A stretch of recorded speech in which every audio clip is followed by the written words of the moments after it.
Seguimos con la información internacional. Esta semana hubo varios acuerdos que se alcanzaron entre Estados Unidos, Ucrania y Rusia respecto de la guerra en ese territorio y en particular del Mar Negro, de cómo iban a ser y dejar de ser algunos ataques que estaban ocurriendo entre las partes. Vemos un informe y ya ampliamos más. Estados Unidos, Rusia y Ucrania han llegado a un acuerdo sobre el tema del Mar Negro, según comunicados oficiales de las partes. El acuerdo se produce tras sendas conversaciones técnicas por separado entre las delegaciones estadounidense y ucraniana, así como entre las delegaciones estadounidense y rusa, celebradas del domingo al martes en Riad, Arabia Saudí. La Casa Blanca emitió el martes 2 comunicados sobre las negociaciones, en los que afirmó que Estados Unidos había llegado a un acuerdo con Rusia y Ucrania para garantizar la seguridad de la navegación, eliminar el uso de la fuerza y prevenir el uso de buques comerciales con fines militares en el Mar Negro. Estados Unidos alcanzó acuerdos por separado con Rusia y Ucrania para desarrollar medidas que prohíban los ataques contra instalaciones energéticas de ambos países, según los comunicados. Los tres países agradecen los esfuerzos de mediación de terceros países con miras a apoyar la implementación de los acuerdos energéticos y marítimos, según los comunicados. Entre los resultados de las conversaciones entre Estados Unidos y Rusia, se incluye la contribución estadounidense a la restauración del acceso de Rusia al mercado mundial de exportaciones agrícolas y de fertilizantes, la reducción de los costos de los seguros marítimos y la mejora del acceso a los puertos y los sistemas de pago para dichas transacciones, según el comunicado.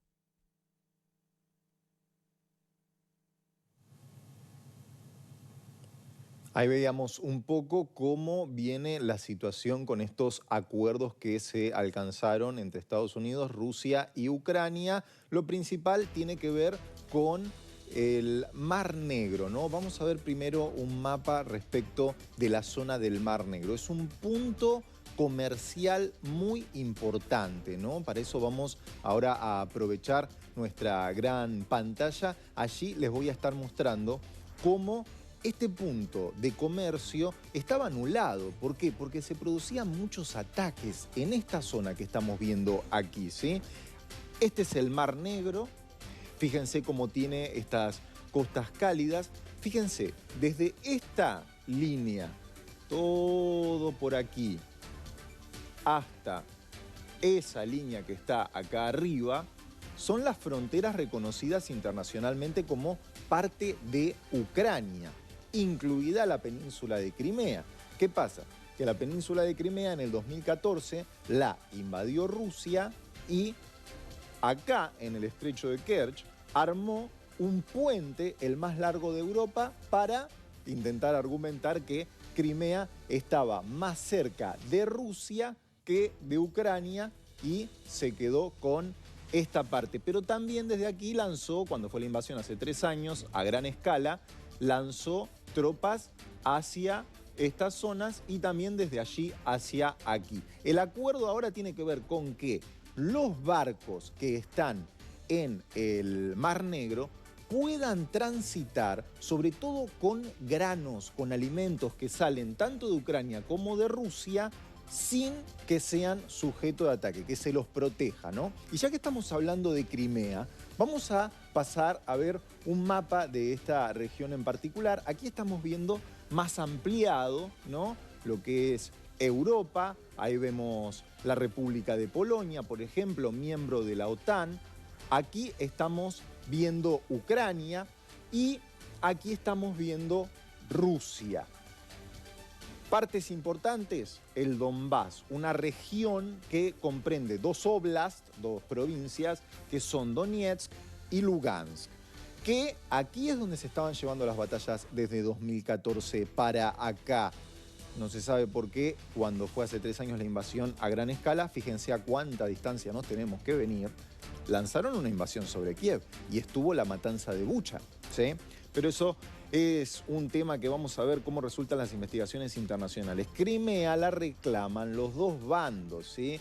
Internacionalmente se entiende que es de Ucrania, pero los críticos dicen, no, Crimea siempre fue rusa. Sí, la verdad es que si abrimos un libro de historia vamos a encontrar que siempre estuvo Crimea ligada a Rusia. Pero también, si abrimos un libro de historia, vamos a ver que en el año 1991 Ucrania se independizó. Crimea porque Khrushchev, dentro de la Unión Soviética, le había cedido Crimea a la República Socialista Soviética de Ucrania, Crimea quedó como parte de Ucrania. En el 91 se independiza con estas fronteras que estamos viendo aquí y en el 94 Rusia se compromete a tener a respetar la integridad territorial y la soberanía de Ucrania con estas fronteras que estamos viendo, a cambio de que Ucrania entregara armas nucleares que habían quedado en este país, ¿no? Entonces llegaron nuevamente a Rusia esas armas nucleares, pero violó el acuerdo, hace 3 años invadiendo justamente, en el 2014 invadiendo Crimea y luego invadiendo acá. Quiero compartir otro mapa con ustedes. En este caso es de Europa un poquito más al oeste, ¿no? Vamos ampliándonos con los mapas. Empezamos aquí en el Mar Negro, fuimos a Ucrania y ahora nos ampliamos ya hasta toda Europa, ¿no? Fíjate cómo por acá tenemos la península de Crimea, que estábamos viendo recién bastante ampliada. También tenemos toda la República de Ucrania, con la parte que está ocupada por Rusia, por supuesto. Aquí está Rusia y aquí tenemos en azul los países que son parte de la OTAN, ¿no? Que fueron entrando diversamente en la OTAN. Quiero hacer foco en particular aquí al norte, Finlandia y Suecia, que están marcados en gris. También valen como de color azul, porque entraron muy recientemente a la alianza. ¿Por qué? Por el miedo a la amenaza rusa. Fíjense que hay 1.300 kilómetros de frontera entre Finlandia y Rusia. Los fineses empezaron a tener miedo, por supuesto, porque invadió Ucrania, de que pudiera llegar a invadirlos a ellos. Y como no estaban en la OTAN, decidieron entrar en la Alianza Atlántica. También está Estonia, también está Letonia, también está Lituania. ¿Qué es lo interesante de ver en este mapa? Que supongamos que se llega a un acuerdo de paz. Ya se están reuniendo países de Europa sin Estados Unidos en la coalición de los voluntarios para desplegar tropas de paz en esta zona, ¿no? Que si le queda esto a Rusia, ellos serían una zona de amortiguación, ¿no? Y esta coalición de los voluntarios probablemente no pueda contar con el apoyo total de la OTAN. Me refiero a Estados Unidos, porque Donald Trump viene hablando mal de esta alianza atlántica y parece que no respetaría el artículo 5 del Tratado del Atlántico Norte, que dice que un ataque contra uno sería un ataque contra muchos. Pasamos ahora al Ártico. Este es el Círculo Polar Ártico, ¿sí? El que vemos acá. Este es el Círculo Polar Ártico. Otra de las tensiones geopolíticas que hubo esta semana tiene que ver con esta isla, la de Groenlandia, bien digo en castellano, que es propiedad de Dinamarca, pero que Estados Unidos la quiere, ¿no?